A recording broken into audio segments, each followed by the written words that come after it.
Welcome to PanLab Podcast. I'm Akansha and I'm a psychologist and an independent researcher in the field of affective neuroscience. Next personality trait after extroversion and neuroticism is your agreeableness. Now, agreeableness is a dimension of empathy, compassion, showing interest in people's life, showing concern for them. Generally, female ज़्यादा agreeable होती है male से by a standard deviation of half which is a huge difference and हम ये anticipate या हम ये hypothesised करते हैं. इट्स नॉट प्रूवन, लेकिन एक थ्योरी ये कहती है कि women are more agreeable than men is because they are essentially responsible for taking care of an infant. जब एक बच्चा बॉर्न होता है तो उसका जो प्राइमरी सोर्स ऑफ कनेक्शन है सबसे पहले उसकी मदर से होता है. तो कहीं ना कहीं जो नर्वस सिस्टम ऑफ मदर है वो nervous system of a newly born baby और इन्फेंट से कोऑर्डिनेट करता है. एंड बीइंग एग्रीएबल मतलब आप बहुत रिस्पॉन्सिव है उसकी नीड्स को लेके, उसके डिमांड्स को लेके, because obviously the infant can not speak to you, it can not tell its demands to you. So आपको रिस्पॉन्सिव होना होता है. तो लोगों की नीड्स को लेके ज़्यादा सेंसिटिव होना, ज़्यादा रिस्पॉन्सिव होना, उनके साथ एम्पथाइज कर पाना, कंपैशन शो कर पाना, एक हाई इमोशनल क्वेश्चन होना, ये कुछ फीचर्स होते हैं ट्रेट अग्रीएबलनेस के. एंड इस बेल शेप्ड कर्व का जो एक्सट्रीम एंड है या तो बहुत ज़्यादा अग्रीएबल है, दैट मीन्स कि नॉट ओनली आप बहुत ज़्यादा कंपैशनेट एंड एम्पैथी शो करते हैं, लोगों की नीड्स को लेके बहुत ज़्यादा सेंसिटिव है, रिस्पॉन्सिव हैं, बट आप इतने ज़्यादा लोगों के लिए रिस्पॉन्सिव है कि आप खुद की नीड्स को, खुद के डिज़ायर्स को या खुद की जो एक काइंड ऑफ लाइवलीहुड से रिलेटेड चीज़ें हैं उन्हें भी सैक्रिफाइस कर देते हैं या उन्हें भी you let go of them. You are not very good at expressing your happiness or expressing your way of life to others. तो बहुत ज़्यादा जो प्रॉब्लम देखी जाती है being an agreeable, being too agreeable is that कि आप assert नहीं कर पाते खुद को, आप अपने लिए एक स्टैंड नहीं ले पाते. एंड प्रोफेशनल लाइफ में इसका एक डैमेज देखा जाता है, प्रोफेशनल लाइफ में इसका एक डाउनग्रेड देखा जाता है, बिकॉज वहाँ पे आप हर तरह के लोगों से मिलेंगे. एंड जनरली ये होता है कि जो लोग बहुत ज़्यादा अग्रीएबल होते हैं उन्हें कोई भी आप काम दे दो वो कभी मना नहीं करते. दे वेरी कॉन्फ्लिक्ट अवॉइडेंट, तो वो किसी भी तरह के झगड़े में नहीं इन्वॉल्व होना चाहते हैं. एंड कई बार होगा कि उनके सुपीरियर्स या उनके जो जूनियर्स हैं उनके काम का क्रेडिट ले लेंगे and they won't be able to make a noise about it, they won't be able to say anything about it. So जो एक feeling of taken for granted है वो बहुत ज़्यादा होती है in people who are too agreeable. And इसको आप दो तरीके से देख सकते हो कि पहला प्रॉब्लम बीइंग टू अग्रीएबल ये है कि आप खुद अपने लिए स्टैंड नहीं रख पा रहे हो, राइट? आप खुद अपनी बात को बहुत एग्रेसिव, नॉट एग्रेसिवली, बट आप अपनी बात को बहुत प्रोमिनेंटली रख ही नहीं पा रहे. You are not putting your foot down and आपको कहीं ना कहीं ना करना भी नहीं आता है. Anybody says anything to you और ask anything to you, you say yes to it. And इसे आप तब भी देखते हैं कि women are not very good at negotiating for their promotion and for their bonuses. They're not really good at, because वो assertive नहीं हो पाती है. एक अपनी वर्थ को डिमांड करना या अपने वर्थ के लिए नेगोशिएट करने का भी मतलब ये है कि आप सामने वाले को ये कह सके this is what I want, this is what I deserve, and if I'm not getting this here then I'll go and look at, well, my worth is being matched, या जो मुझे ज़्यादा वैल्यू करेगा, I'm very happy to move from here.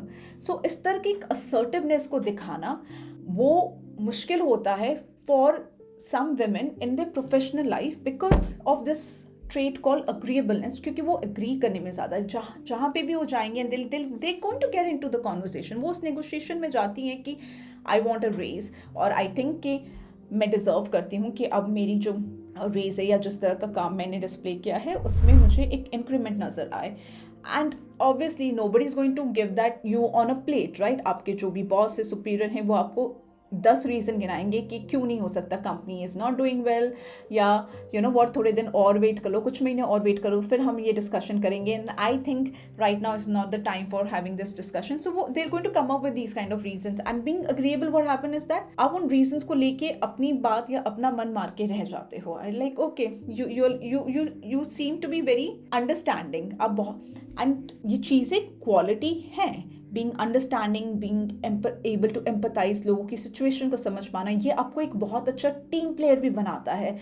And आप जैसे लोग या जब लोग हाई होते हैं trait agreeableness, people like them कि वो उनके टीम का पार्ट हो, क्योंकि उन्हें पता है कि ये हमारी बात को समझेंगे या they will empathize with us, या you will have a better way of communicating with them. You will see them, उनके साथ में रहना, उनकी वाइब आपको बहुत पॉजिटिव एंड अच्छा लगेंगे. तो you are like best team person anybody could expect. लेकिन again it's always going to be, ये जो कॉन्फ्लिक्ट अग्रीएबल लोगों के साथ में होगा वो हमेशा ये इंटरनल कॉन्फ्लिक्ट से गुजरेंगे कि कितना वैल्यू हम करें नीड ऑफ द टीम और need of as a whole versus individual needs, कि आप एक सोसाइटल नीड्स को ज़्यादा वैल्यू कर रहे हो या आप एक ग्रुप, एक टीम की, एक ऑर्गेनाइजेशन की नीड्स को ज़्यादा वैल्यू कर रहे हो, उनके जो रिक्वायरमेंट्स है वो ज़्यादा वैल्यूबल है और your own needs come first for you.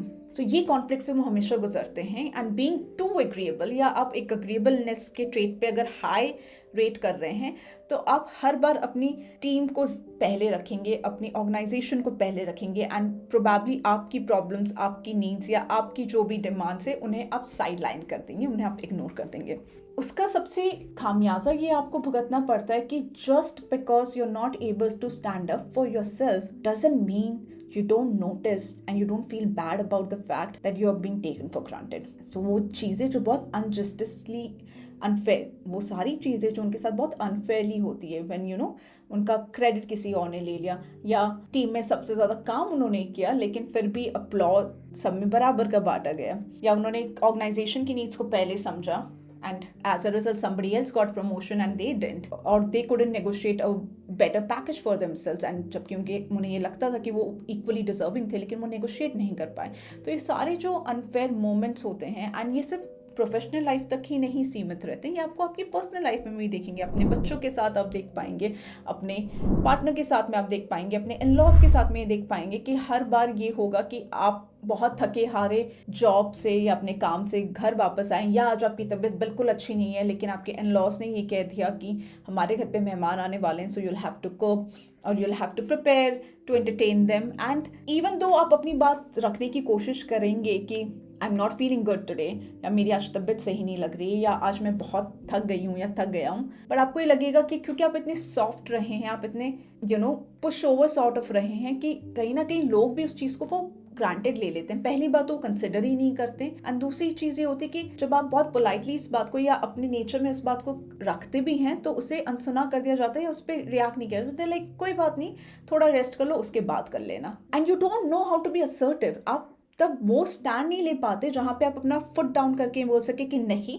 आज नहीं होगा मुझसे, so let's do it some other day और some other time. So that's what happen with agreeable people a lot. तो इसीलिए ये जो फीलिंग ऑफ रिसेंटमेंट है वो उनमें बिल्ड होती जाती है, बिकॉज ये सारे अनफेयर ट्रीटमेंट उन्हें पता होते हैं, वो नोटिस करते हैं, एक्नॉलेज, उन्हें फील हो रहा है, एंड ये सब कुछ इंटरनल फील होता है, तो इसलिए इसका बिल्डअप भी बहुत ज़्यादा होता है। You are not, you're still holding it inside you, all this resentment, all this injustice and unfair treatment, and obviously कुछ हद तक उसके लिए आप जिम्मेदार हैं कि आप खुद को prominently नहीं रख पा रहे, आप अपने स्टैंड नहीं ले पाते, क्योंकि आपके लिए लाइफ का मतलब ही दूसरे लोग हैं। आप अपनी लाइफ को देखते ही अपनी रिलेशनशिप के नज़रिए से हैं, आप अपने आप को डिफाइन ही ऐसे करते हैं कि मेरा किस तरह के रिलेशनशिप रहे हैं लोगों के साथ में, क्या मैंने उनसे सीखा है, या कितना मैं कनेक्ट या अटैच्ड फील करती हूँ या करता हूँ, एंड कितना मुझे फ़र्क नहीं पड़ता, एंड ऑल दोज थिंग्स। सो क्योंकि आपका देखने का नज़रिया ही इट्स अबाउट हैविंग पीपल। जब आपकी फैमिली आपके काम की वजह से खुश होती है, you feel extremely happy,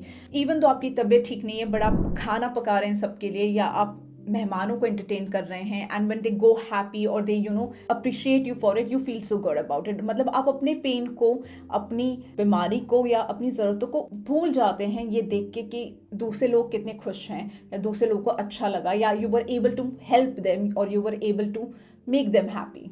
so you do feel those things, जो कि बहुत अच्छा क्वालिटी है to build an intimate relationship. आपको अग्रीएबल होना पड़ता है टू सम एक्सटेंट, ना सिर्फ बच्चों की केयर करने के लिए जब वो बहुत छोटे हैं, बल्कि in order to build a happy family, in order to build a family, and more importantly एक intimate close long term relationship establish करने के लिए भी अग्रीएबलनेस का होना इंपॉर्टेंट है, कि कहीं ना कहीं आप अपनी खुशी को दूसरों की खुशी में भी ढूंढें।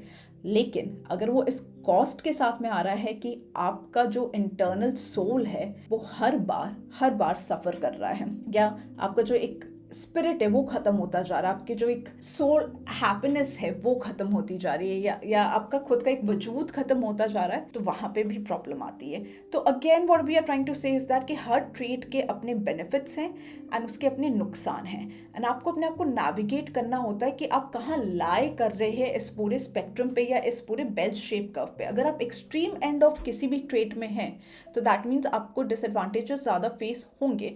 सो you try to be at a balancing place in your life, क्योंकि अग्रीएबलनेस का जो ट्रेट है उसका भी एक्सट्रीम एंड है disagreeable people. Disagreeable people completely opposite होते हैं फ्रॉम अग्रीएबल पीपल।